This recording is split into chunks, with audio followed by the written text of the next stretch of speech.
Thank you so much for the nice introduction, Cindy. As she said, I'm Alyssa Tran. It's really good to see y'all here at this Eco Talk. So I'm from the UT Dallas Wind Energy Club. So I currently study mechanical engineering at the University of Texas at Dallas, and I'm in my third year. And I am one of the founders of our Wind Energy Club, which has been operating for 4 years, which sounds strange. I was kind of there in the summer before I started school. But what we do is we participate in a national competition hosted by the Department of Energy to build a wind turbine. But then also, a really big part of what we do is outreach with our community. So we can get other people to learn about wind energy and other forms of clean energy. So we can help others understand why we love clean energy and wind energy as much as we do. And so I am the main outreach lead at the University of Texas Wind Energy Club, and I'm here to teach y'all about renewable energy and specifically wind energy. Okay, and so I'm guessing that y'all are here at an eco talk because you're pretty invested in the environment and you love our planet. I was driving here to Irvine and it is beautiful. So, sorry, not Irvine, Grapevine. I'm sorry, folks. Yes, Grapevine is beautiful. And so I want to help y'all keep it beautiful. Um, what I'm doing is I'm just going to give a quick presentation that includes a touch up on how the forms of renewable energy work and also just clean forms of energy. And I'm going to go in depth about wind so I can share y'all what makes wind so great. And I'm also going to tell y'all about how you can invest in wind energy and renewable energy. And I'm going to address some concerns people usually have when it comes to renewable energy and wind energy. Okay? So, first of all, what are the forms of clean and renewable energy? So, it's pretty funny that the term clean energy and the term renewable energy don't always mean the same thing. So, we're going to start off with a very special form of energy, which is nuclear power. So, who here thinks that nuclear power is clean? Okay.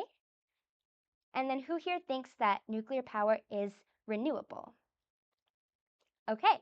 So sometimes people do debate both of these categories, but I very like to think that nuclear power is non-renewable because it uses what we call uranium. Oh, sorry guys. There, should I use the PDF instead? Okay. Actually, I'm going to double check my hotspot. See. But nuclear power requires uranium, which is a mineral and therefore is a non-renewable source. Non-renewable means it can't be replenished naturally by the earth in the lifespan of a human. Okay? And even though it is a form of non-renewable energy, it is a form of clean energy because it releases no air pollutants. So when you produce nuclear power, there is no CO2 released or smog. So when you see these big cooling towers for nuclear plants, what's coming out of the top is actually water, which is pretty interesting. So the way it works is that um, you have a steam turbine. Oh, sorry, not a steam turbine. That's not nuclear. Nuclear is, okay, you have a steam turbine at the end, but you'll find that many forms of energy use steam turbines. But what happens is we fire a neutron at the uranium atom and it splits. So that's why, if you've heard of fission, the process of nuclear power is nuclear fission. And that is because the atom splits, that generates a lot of, not electricity, but energy. And that energy causes a lot of heat. And then that heat can be used to heat up water. And that water, when it's heated up, turns into steam. And that goes through a steam turbine, and then you get your power generated by the turbine. Okay, and And there are actually, interestingly, two nuclear power plants in Texas. Did anyone know that? I did not know that until recently, but there is actually one southwest of Fort Worth. So we're pretty close to it. Kind of exciting. Okay, the next form of energy I'm going to talk about is solar energy. So solar energy is a pretty big topic because out of all of the forms of renewable energy or green energy, this one is the most accessible to the everyday person. So have any of you considered installing solar on buildings or driven by buildings that have installed solar on the roofs? So it can be made pretty accessible. Solar panels, the technology has developed a lot so that they can be produced fairly cheaply these days. So there are three kinds of solar that I will talk about, or rather, two categories of solar, and then the main form of solar that you guys usually hear about. So on the left, we have passive solar, and then on the right, we have active solar. So passive solar is like a window, for example. We can take advantage of the sun's energy by simply being outside. So if we're in a building and it's not well lit, we can either open the window or turn on a light. And so a way to save electricity is, you get a place with pretty nice windows, such as this place. Active solar is where you're actually using the energy of the sun to generate electricity kind of more directly. It is used to generate electricity rather than you just passively enjoying the solar. So one form of that is photovoltaics, which are PV cells, which are inside solar panels. And the other, it's not the only other form, but it's a pretty new and interesting form of solar energy. This, all the way on the left, is called a concentrated solar tower.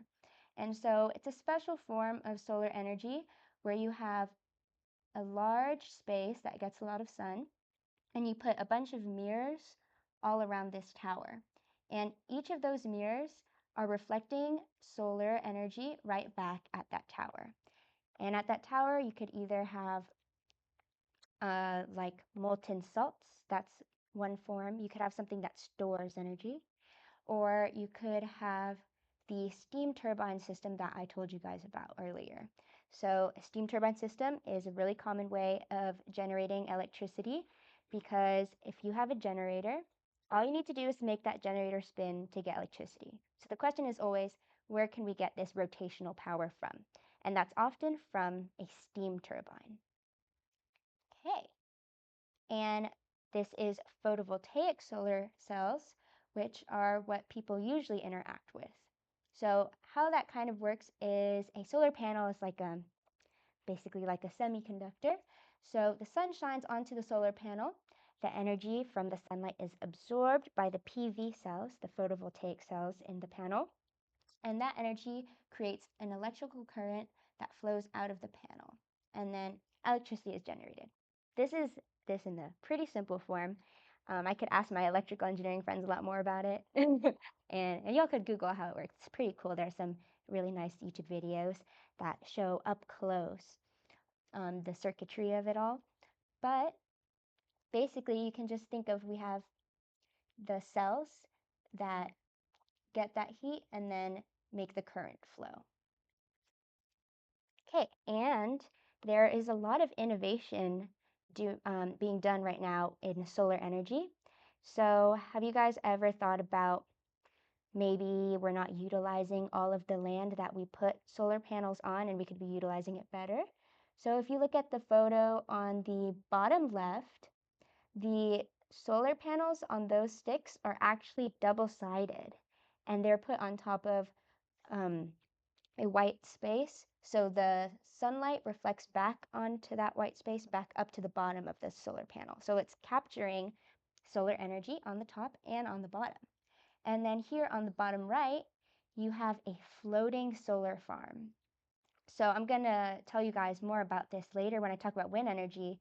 But one of the questions we have as humans developing the world and using more and more of our land is, how can we use more of the land, or how can we save that land, or what are the alternatives to putting things on land? Where is there more space where we can have huge farms, huge um, like factories or farms? So you have this farm right here, a whole bunch of solar panels that are just floating in the ocean because no one's living on the ocean to be, bothered by the installation of a farm. And then here, there's solar panels really close together on a farm to also save space.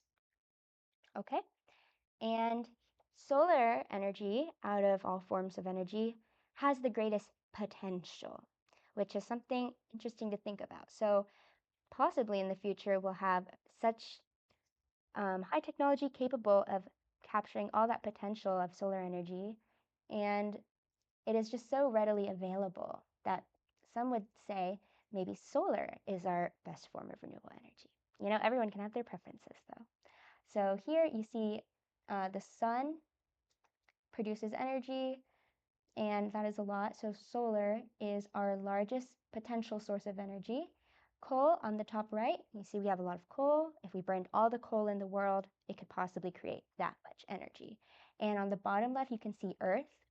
So the way the diagram works is the size of Earth is representative of how much power it is consuming. So if we burned all of the coal on Earth, we could definitely power all of Earth, but for how long is the question. And then on the top left, you see that wind, it has a lot of potential. So if we can harvest that, then maybe we could also completely power the Earth. Okay, the next form of energy I'm going to talk about is hydroelectric energy. So hydropower is actually one of the most popular sources of renewable energy. It's been around for a long time, and some of the largest renewable energy producers are hydroelectric dams. So we're converting kinetic energy to electrical energy. So as I told y'all about earlier, all we need to do is get something spinning, right? So what if instead of heating up water to become steam to spin a turbine, we just put that turbine directly in the water and have the current flow and turn it? So here, hydropower is actually responsible for the majority of the renewable electricity produced in the world, which is very impressive. The other renewables, you can see hydropower is the largest producer, wind second biggest producer, solar, and then our other renewables. And then our world in data has a lot of fun, easy to understand graphs if y'all are interested in checking out our world in data. Okay, and an interesting form of energy on the rise is known as tidal energy. So if we don't have an existing river, or we don't want to build a dam that could potentially cost a lot of money or be a really large project that permanently changes that environment, right? Because dams are pretty cool, but in some perspectives, dams can be really damaging to the environment. And so what is something on a lower scale than making a whole vat of water and then releasing it so you have current? We have natural tides generated from the poles of gravity of the moon. So if the ocean levels rise and fall, maybe we can capture that movement to generate power from tidal energy. And so this right here is called a tidal lagoon. And basically, the tides in that area are taken advantage of by having a little enclosure with turbines. And there are also newer, more experimental forms of tidal energy that don't necessarily even have turbines. It's just kind of like a buoy capturing the up and down movement. So there's a lot of interesting research in this field. Okay, yeah, and here are some pictures. This is real, something that's being tested, and these are all possible tidal energy um, tidal energy technology that we could be developing in the future. What's the impact on marine life? Ooh, right, that's a really valid question. So something that's really important when building renewable energy and building anything is siting. So you want to look in the area and say, is there anything here or is there anything endangered here? And for marine life, people get really concerned about the marine life. I have some technologies at the end of the presentation that I can tell y'all about that kind of minimize damage to marine life. But yeah, you can feel free to be opposing or supporting any of these forms of energy.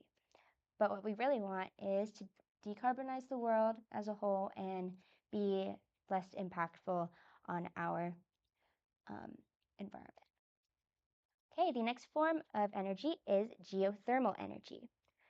So a really fun fact that I like is Iceland is completely powered by renewable energy, and that is due to their luck of having geothermal hotspots.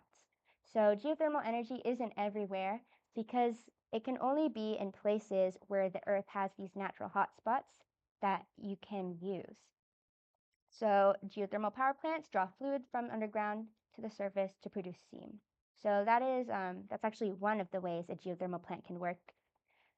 One way is you could have the steam directly coming from the earth and use that. Or you could have the hot water coming directly from the earth, use that to heat your own water without particles in it and create steam from that. There are a few ways. So here you can see on the left, steam is just shooting out of the earth. So that's one form of geothermal energy. And then on the right, it's just really hot, and then you can use that to heat some other water that can then turn into steam to generate geothermal electricity. Okay, and then something kind of new is the hydrogen fuel cell. So hydrogen fuel cell uses the chemical energy of hydrogen to cleanly and efficiently produce electricity. So this is a pretty hot topic these days because a lot of people are thinking about the energy capture capacity of hydrogen. So sometimes there are even technologies that produce hydrogen from existing electricity generating plants, so that can be stored and then used to store energy.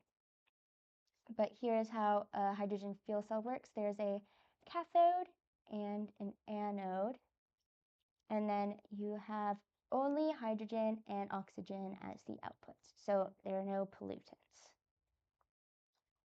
Okay, and here we are on my favorite topic, wind energy.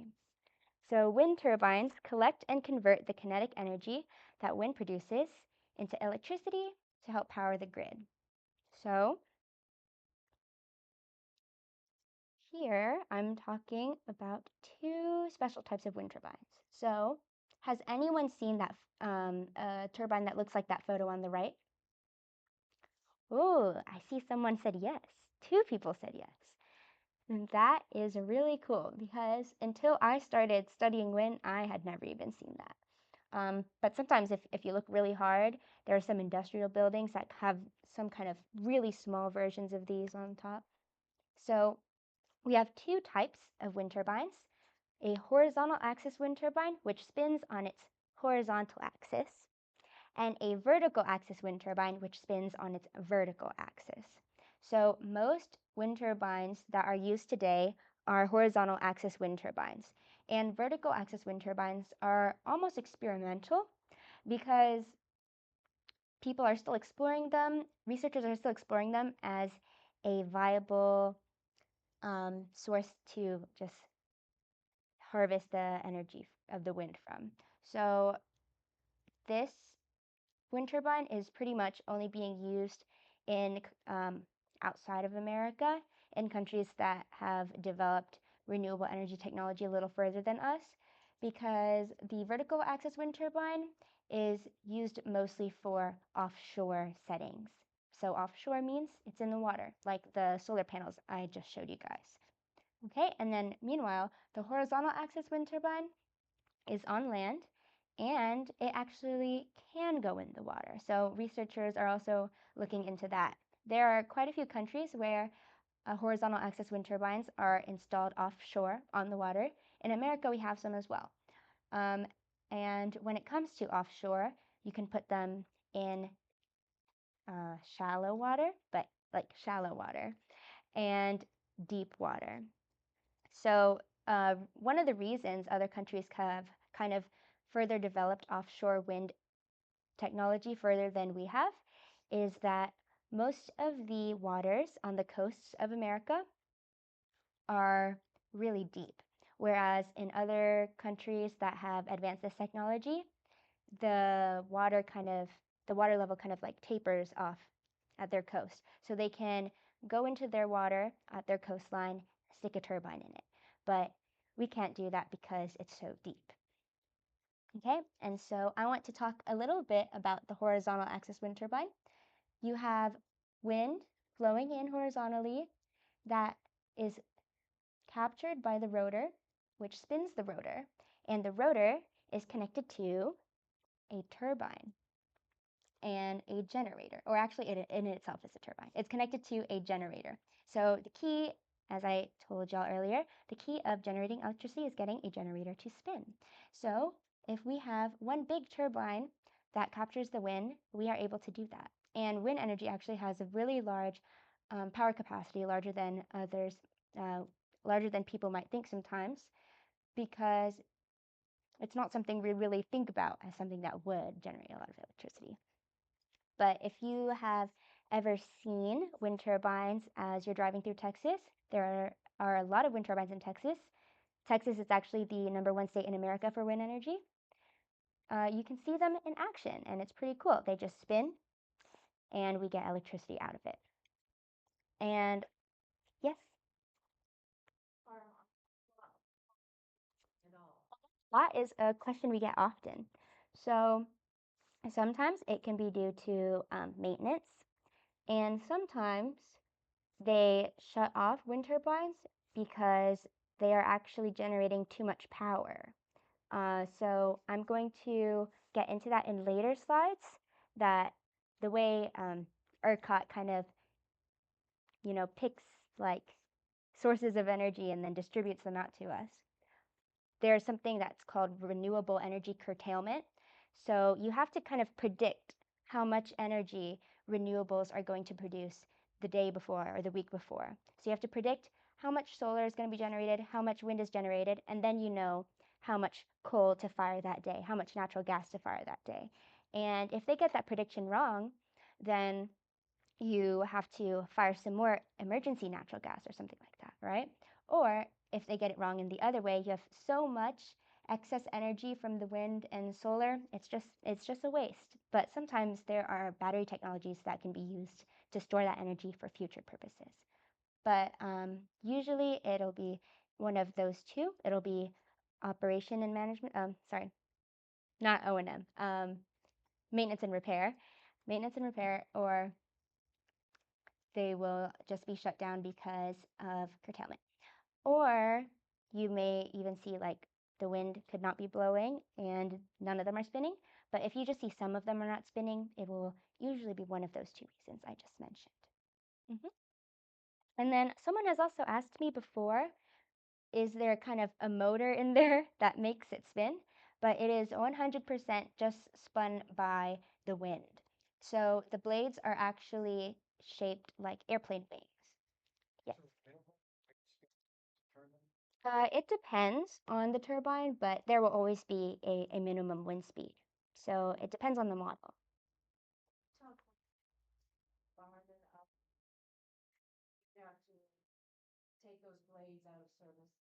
Yes, okay. So this is also something that's coming to the public's attention, is that how much waste do wind turbines produce when you can't use them anymore? So the average life of a wind turbine is usually determined by the lifetime of its blades. So the lifetime of the blades are 20 years. And so usually we go ahead and we take that turbine out of commission completely at that 20 years because no blades, what else is going to happen, right? There are some research projects. One of my close friends is working on a project that would be like farms that could potentially last more than 20 years, maybe even 100, through really careful selection of what parts you're using and really careful selection of where you are siting the wind turbine. There have been cases where companies don't do the proper research for where they put their wind turbines, and that will be at the detriment of the environment or at the detriment of their own money because they won't get any wind to power it back and get any payoff from that, or at the detriment of their wind turbines themselves. If you put it somewhere where the wind is too turbulent, the blades can get really exhausted. They actually refer to it as fatigue. So if you have too turbulent wind, your wind turbine will be out of commission sooner, right? And so it's really up to careful planning of companies who want to install wind farms. But when it does come to the end of life of the blades, I'm going to be honest with you, they do just end up in landfills, which is very sad. But I actually was doing research with my professor about potentially making wind turbines out of different materials in the future so we don't have to do that. So we could either decompose or recycle them. So right now, wind turbines, ooh, actually, I love this question. Hold on. So I have, yes? Concrete's used, all steel's used, all the, and then the turbines that are made, and then all that goes to the landfill. How do you call it renewable? Right. I think that is a really good question of debate.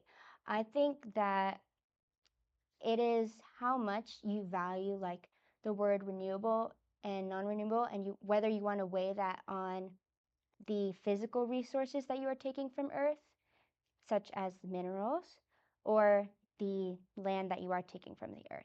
So it's definitely an area of improvement. It's really hard to improve because wind has become an industry for sure. It has its own economy, and people are pushing for, um, just to explore like wind turbines themselves, make them bigger and better without thinking of making them more recyclable. Or, for example, paying to recycle them. Because actually, as I was going to answer your question, some wind turbine blades, they have the opportunity of actually getting shredded and turned into concrete filler. So that is a good alternative that I really like. Um, and then to continue on your question, it is a question of land. If we're using all of our land, maybe it's not so renewable anymore. And that's also a question people have with biofuels. If you're using all that land for agriculture, for stuff we're not going to eat, but stuff to make electricity, is that renewable? And then for the three main sources of non-renewable energy that are really commonly or agreed upon to be categorized as non-renewable energy, coal, natural gas, and petroleum. Those sources of energy are using actual products that we take from the earth, that we have to mine out of the earth, and that are not going to be replenished in a human's lifetime. So when you go by that definition of non-renewable, there is a clear difference between, you know, mining coal and standing in the wind. But I do agree that there should be, a change to not have as much land taken up. But most of the time, wind turbines are put in rural areas, but for the landfill, it is really sad when they go to the landfill. Wait, something. I don't know it off my head. It's at the end of my slides. I will answer that. Yeah. Hmm. Yeah, oh, that's the worst. Okay, cats are worse. Something that is worse is also like buildings. Birds can't see through glass. A lot of buildings, skyscrapers do kill birds. For wind turbines, there are technologies that people use when their companies are really actually invested in the sustainability of it all. Sometimes you can, if you've seen wind turbines with the red stripes, that is so the animals don't see it. Also, um, some turbines use like sonar and light to let like bats too, bats included, because people don't often care about bats, but bats do face the bats face the blades, and Something else that does kill birds is like planes, right? So when we're taking that airspace, we do have to be careful. Hmm. Oh, So just since you're a mechanic, yeah. why three I love this question. I have a really cool experiment that I did not bring today. It has it's kind of a stick with two on it and then one with three. And then when you spin it, you can see. So, some wind turbine blades actually do have two blades, but two is not enough blades to have a balanced center of mass. Three gives you that perfect balance, and actually adding on more blades does give you a better balance. But it's to say that the balance isn't needed just for it to like stay up. Wind turbines actually turn in the direction that the wind is facing, so it's kind of the force of um, that that has to be worried about. But the reason we don't go past three is mostly economic reason. It's kind of over engineering at that point. Hmm. And then Why is the axis turbine not more popular in the big country? I know it's mostly because it is new. I have not had the opportunity of seeing one myself. I do know that it is mostly in the water. It's favored for offshore purposes for generation because of its low center of gravity. Um, I think that is also kind of a reason that it was developed, which is why you will see it in offshore uses more often than on the land. I actually am not so sure if it's on the land at all. I will have to look that up. Mhm.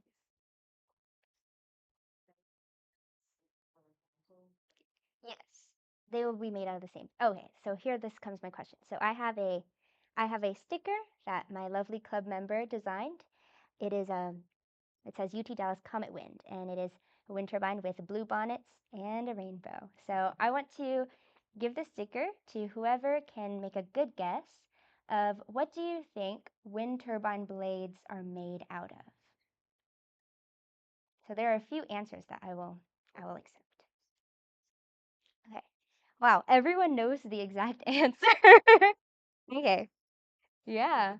Yeah, so fiberglass, sometimes carbon fiber. Actually, carbon fiber is used. It is used in the kind of reinforcement area though. So carbon fiber, fiberglass, and then it's called carbon fiber or fiberglass composite. So you have resin, you reinforce that resin with those fibers. There's also sometimes, not sometimes, there is balsa wood. I actually might have a diagram. I do not have a diagram, sorry. Balsa wood is the a really light type of wood that is used structurally in there. Yeah, okay. So I hazardous waste, resin. So this comes to like all the way back to tracing it back to the lab or manufacturing. Resin is pretty dangerous chemical before it's cured, but the point of using resin is that resin is an epoxy. So resin is plastic. So, we have our plastic that is strong and it lasts a long time. It lasts 20 years and it is lightweight. So that's why we like to use it. And the point of using resin is that it's in liquid form at first. So um, you can use it to mold it to whatever shape you want, like an airfoil. Yeah. Okay. I will go find two people who I know said fiberglass. Okay. I believe you said fiberglass. Did you say fiberglass? Oh, I did. I heard it I'll from make the somewhere over right here. choice. Give it to Thank you. you. I do. Thank you. Thank you for participating in my question. Okay. So, oh, I will answer your question first. Hmm. We are getting at more and more wind and storms because of the change in the climate. Is that going to affect the ability of those turbines to still work when the wind increases like what's expected? So, I'm not so sure about like the exact trends where it's affecting the wind speeds, but it is a good question because high wind speeds from natural disasters like hurricanes and tornadoes, they do cause turbines to be inoperable or even broken. So whenever you have um, an emergency wind speed, you shut down your turbine because you don't want it to spin. Because if it spins in a tornado, maybe it'll go off the handle or break itself, right? So you shut it down. Um, Speaking of turning and not turning, mhm. do you know, as the wind energy uh, providers here in Texas done, take a hard look at freeze protection, at total weather operations so that we don't have a repeat of the loss of wind energy that we saw several years ago? 2020. Hmm. Oh, Yeah, put wind turbines way up north, mhm. where it's cold work, but Yes, so there are a few things you could do for ice protection. There's external coating for ice protection, and there's also internal heating inside the blades. So you can install that. That is only invested in the north, where they're sure to run into those problems. Here in Texas, I'm not even sure if after the cold snap that they did decide to invest in that or not. But the cold snap was actually, it did affect all forms of energy. All of our producers, including wind, not just wind, were responsible for the blackouts. And then you would say it didn't affect wind? so 20 gigawatts, which was about a third of the energy in Texas, went away like that. And then solar went from 10 to 0. So there was again, so what happened was, coal and natural gas made up for all of that. Right. Well, Also, the gas wellheads broke. mhm. They weren't insulated, so they had to shut down a whole lot of our gas-fired power plants or limited. Nonetheless, even though there was freezes, if you looked at 2 days before versus the day of, gas was up, probably 50%. Coal was up probably 50%, maybe more. Yeah, Texas has it set where we're not supposed to use more than max 10% Mhm. of our energy during major winter storms. Yeah, It's just a it was mostly a grid issue. So I am taking a class on energy analytics. I have to remember a little hard. I do have to read more about this, but it does come down to a grid issue actually. So it was all those sources of energy being like managed by the grid, but ERCOT did rolling blackouts to kind of prevent it. So a lot of the blackouts were kind of purposeful for that to happen instead of like one huge blackout across Texas. Mhm. And then I did want to ask the materials question because when um, when I joined UTD, one of my first research projects was the alternative materials. So it is made, wind turbine blades are made out of carbon fiber and fiberglass, but I was exploring the strength of other forms of fiber, like natural fibers. And so jute fiber, so fiber that is made to make like burlap sacks and linen. Those fibers are actually really strong fibers that are high performing in tensile strength that could potentially be used. But then there's another question of where would we even get all that fiber from and if that is at the detriment of our agricultural land. So big questions. Okay, here is the internal view of the wind turbine nacelle. So you see your gears, the main bearing, and the generator. So you can see that there's one shaft. So as long as you can, it's not as, oh yeah, as long as you can get that rotor to spin, everything else spins and the generator can produce electricity.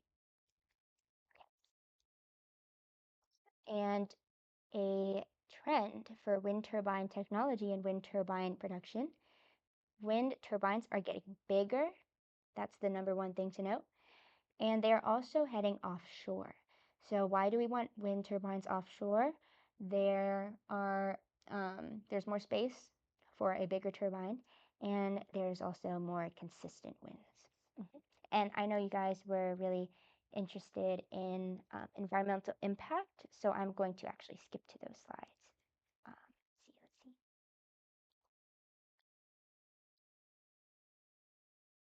Um,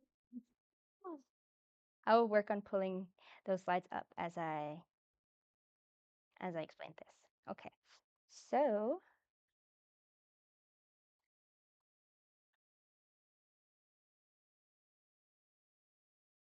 let me test something really quick.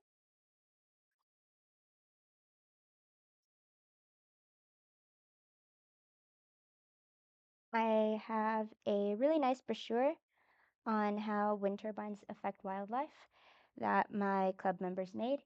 And I could not get any printouts to bring today, but I do have the digital version, so I'm working on pulling that up.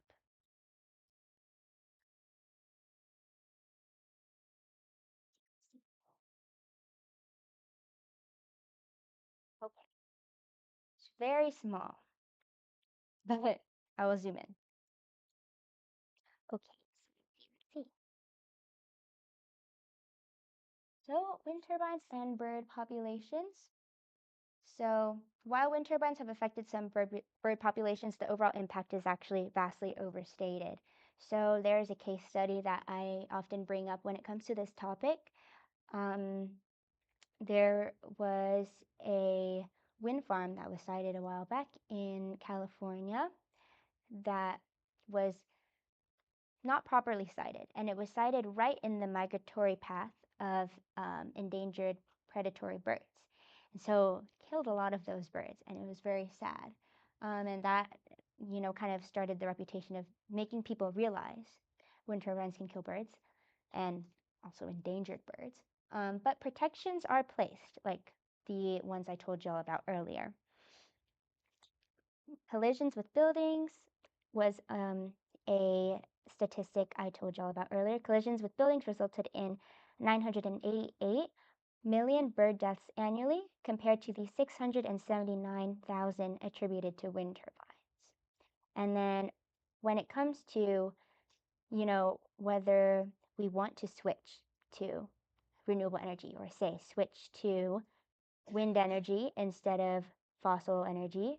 So the impacts on birds from mining and also burning the fossil fuels and that pollution. Fossil fuel projects kill a projected 5.818 birds per gigawatt hour produced compared to the 0.269 for the gigawatt hours produced by wind turbines.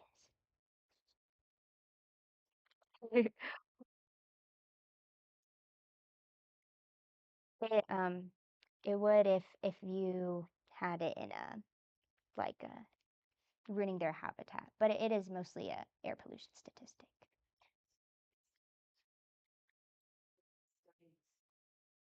Um, I believe our citations are at the last page. Or it was I meant case study as in I would talk about it, but it was a real wind farm. I forget what it is called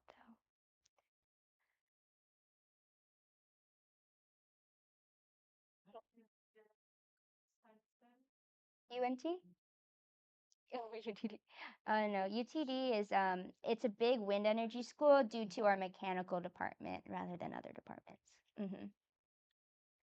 I don't have I have to get the citations from my members, but wind energy is more minimally impactful on the environment than other forms of energy. Okay, and then we have these solutions. So right here, you can see project developers can screen the project area for potential risks on wildlife. So for example, selecting an area to install your wind farm that does not have migratory paths in it. And there's also a modern monitoring technology. So maybe you could, yeah, uh, sorry. A big part of it is also kind of measuring the statistic of the birds that are killed because, it isn't something that people even thought about measuring until people started realizing that's something that should be measured. So there's technology being developed to actually take notice of how many birds are in the area in a wind farm and how many birds' deaths result in that. Okay, and then here, offshore, I know someone over here mentioned concern for offshore animals. So when marine mammals are near a construction site, they can kind of pause their construction So here you can read, we are talking about um, bubble curtains. Bubble curtains are a good technology. What that does is when there's installation underground in the water, they literally make a curtain of bubbles. So they kind of lay these pipes down.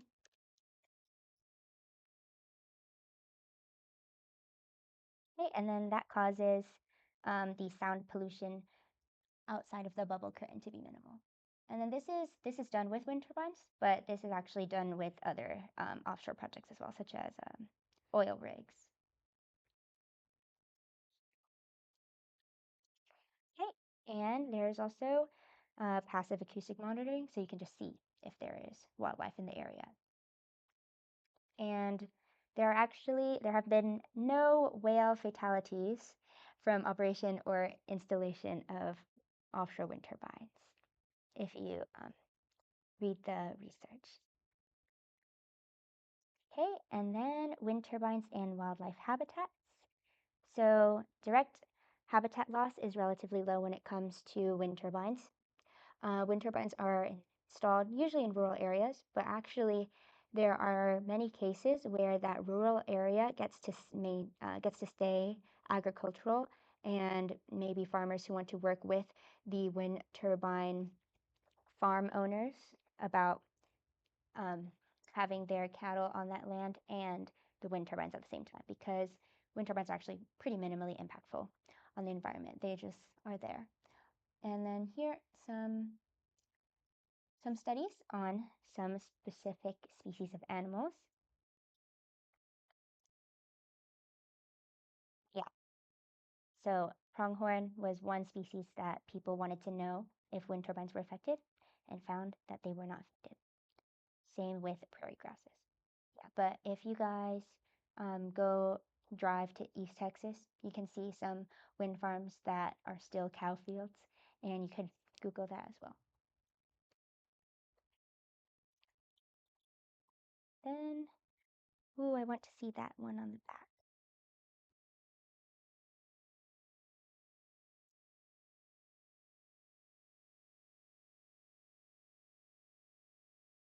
Okay.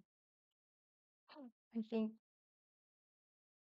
oh, we already read the back one. It was right here. Okay, yeah. So those were the slides on environmental impact. Does anyone have any questions about environmental impact? Okay. Yes. On the burn going into those turbines or whatever, could the magnetic field be messing up their sense of direction that it gives off? I don't know about any studies about that. I know there are magnets in the gearboxes and generators, so that is something I could read about, but I don't know the answer to that. I'm sorry. Yes. Explain your grid bit because that green part, the Texas part, that's all within our borders. We don't share any of that energy that you're transmitting, correct? Yeah, sure. Yes, this was something I learned in my energy analytics class that I thought would be fun to share. Basically, Texas grid is independent from the rest of the states. Hmm.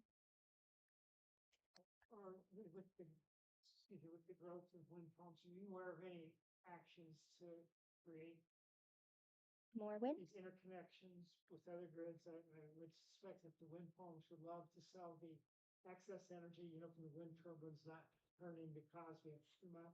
Yes, They would love to sell that someplace else. Is there any action underway in the state to I do agree with make that. those? I'm I'm not really sure because I only started studying like the grid recently.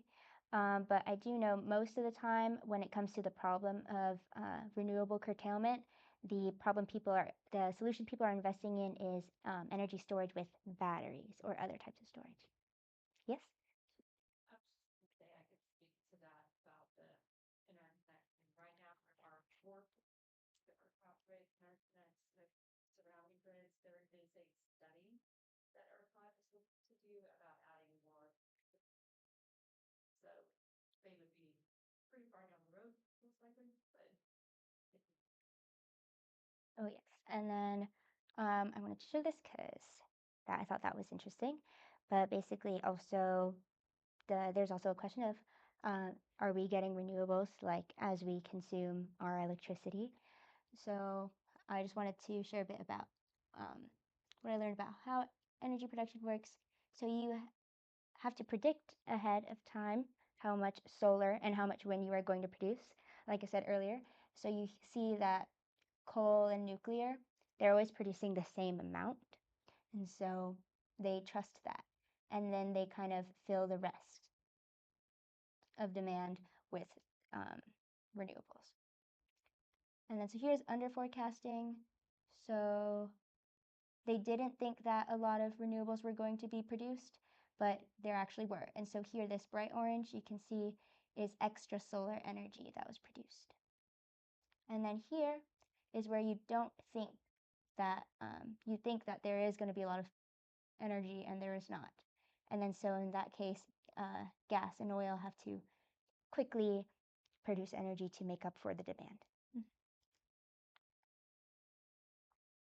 Okay, and then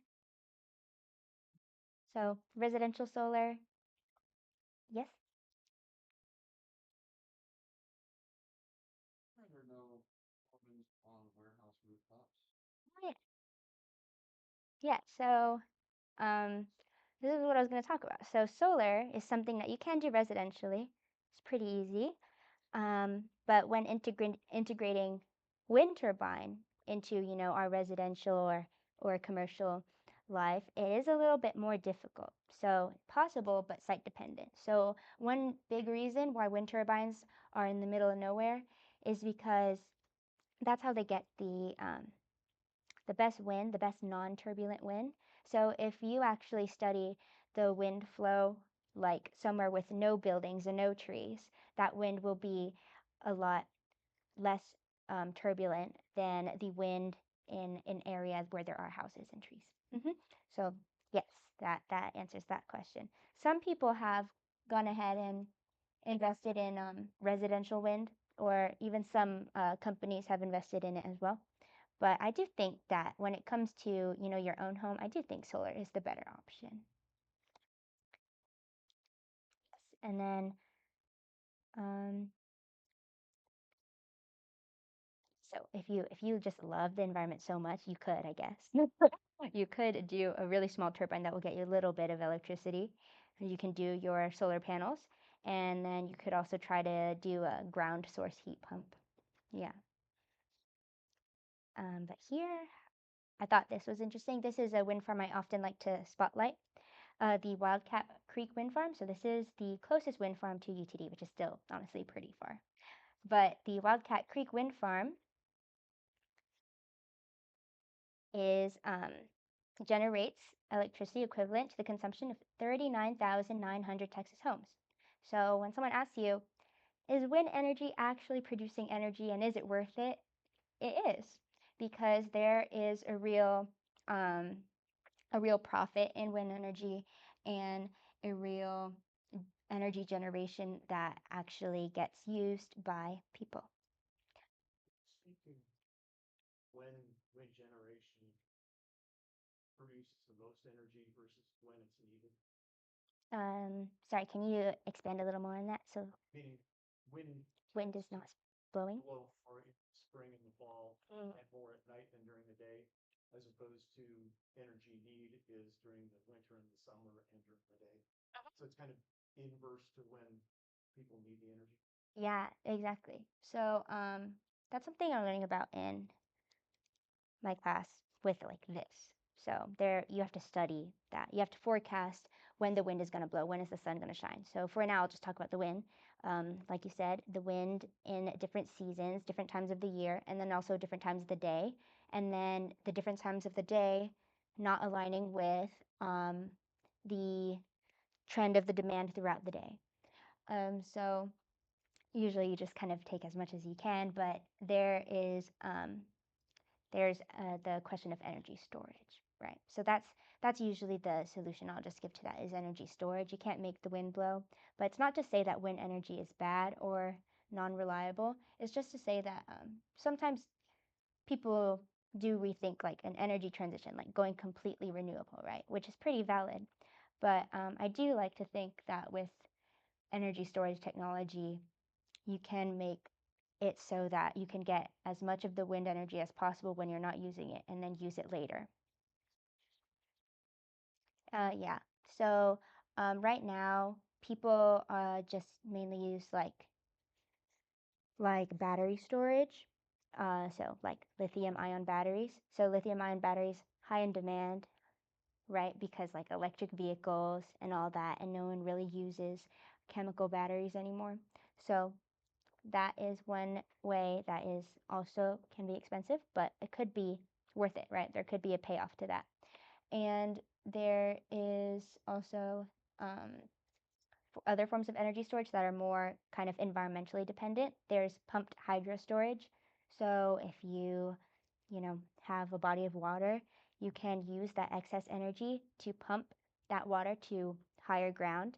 And then when you don't need it, when you need energy, you can release that water to spin a turbine and then generate even more electricity when you actually have demand for it. There are other forms too. There's compressed air energy storage, flywheel energy storage. Flywheel energy storage, there's a really big flywheel energy storage in the East Coast. I read about it in school. It was pretty interesting. Um, but basically, it comes down to technology development. Yes? Heard about the iron air battery? Ah, I have not heard about an iron air battery. Explaining the chemical process that creates that you've got two very inert, very flammable elements, air and iron, and there's a anode cathode relationship in it. I'd have to look it up, but there is a company that's building it. Okay, I'll look into that next. I know there are a lot of different batteries being developed, like besides lithium ion, and then also when it comes to like the molten salts, there are other things that you can melt too. So it's pretty cool. There's a lot of research going on that is making our world better. Yes. Yeah, I think lithium ion batteries are small scale. Large scale, like power plants, they have a lot of other products that are a lot less expensive. I can't tell you offhand, but you can Google them. Yeah. You can Google. Lisa, she had a question real quick. Does the vertical axis turbine have less kills than the bats? Well, the main reason I would think it doesn't kill bats is I don't think there are any bats where we're installing vertical. I do wonder about that though, the like less impact on like flying animals, like if it will hit them, if there's less bird strike. Um, I would have to look into that, but I would guess so because they are lower to the ground. So,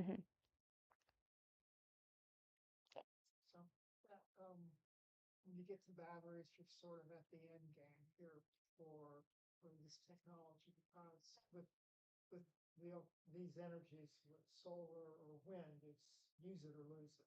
Mhm.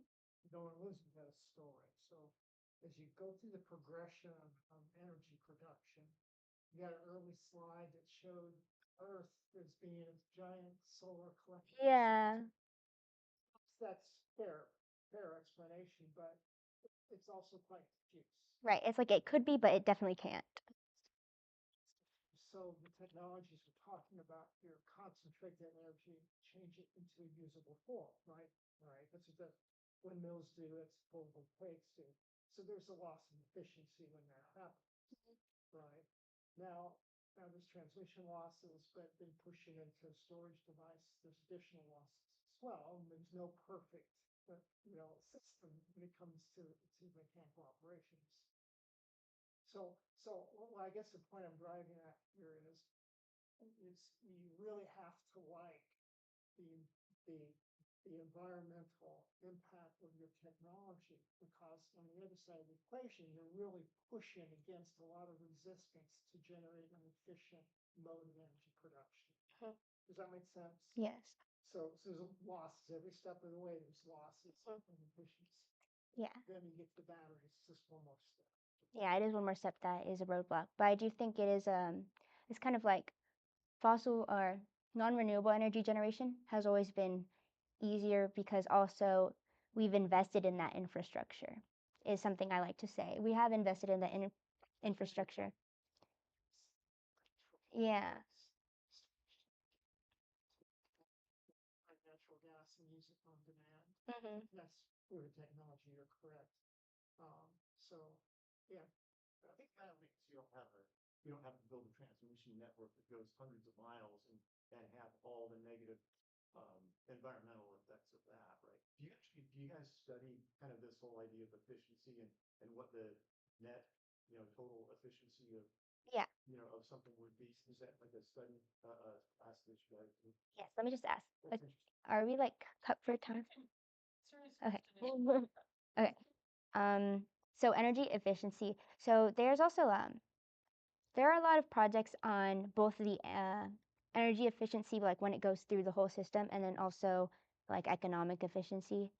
Um, I have other friends studying that. That's not really my area of expertise, but I do know that there's like a special number that is the BETS limit. BETS limit is 59%. So if you look at wind energy production from the fluid mechanics perspective, if you have like fluid wind going through like a rotational disk, the most you could get out of that is 59% of that energy of that wind. So there is probably like no way we could ever get more than 59% out of the wind. But when we actually produce energy, it is even lower than the 59%. So it's kind of the battle of getting it as close to that as we can. That's not to say that like um, other forms of energy like don't also have that kind of efficiency struggle too, because there's also like the purity of fossil fuels. You know, there could be like a whole lot of energy lost in the combustion too. But it's just, yeah, we like to. I think the main goal is like for everyone to just kind of really get in touch with their energy, because I feel like we all like kind of take it for granted, right? And then get interested in the future. Yes.